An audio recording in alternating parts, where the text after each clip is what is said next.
നമസ്കാരം, പുതിയൊരു വീഡിയോയിലേക്ക് എല്ലാവർക്കും സ്വാഗതം. മില്ലർ അവിടെ ഇരി, സ്റ്റബ്സ് ഇറങ്ങട്ടെ. ഡൽഹി കോച്ചിന്റെ മാസ്റ്റർ പ്ലാൻ. ഈ സീസണിൽ ആദ്യമായാണ് ഒരു എവേ ടീം ജയം സ്വന്തമാക്കുന്നത്.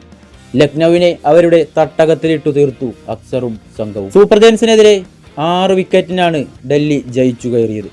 ആ മത്സരത്തിലെ കോച്ചിന്റെ തന്ത്രമാണിപ്പോൾ ഏറെ ചർച്ചയാകുന്നത്.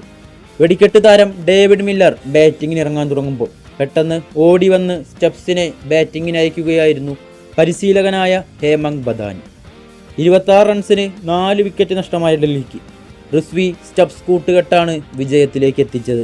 6-ാം നമ്പറിൽ ഡൽഹിക്കായി അരങ്ങേറ്റത്തിനിറങ്ങാൻ തുടങ്ങിയ ഡേവിഡ് മില്ലറെ ഡ്രസ്സിംഗ് റൂമിൽ നിന്നും ഓടി വന്നാണ് തടഞ്ഞ് പകരക്കാരനായി സ്റ്റബ്സിനെ ഇറക്കിയത്. കോച്ചിന്റെ ആ തീരുമാനം മത്സരത്തിന്റെ ഗതി മുഴുവൻ മാറ്റിമറിച്ചു. റിസ്വി സ്റ്റബ്സ് കൂട്ടുകെട്ട് 76 പന്തിൽ 119 റൺസാണ് അടിച്ചെടുത്തത്.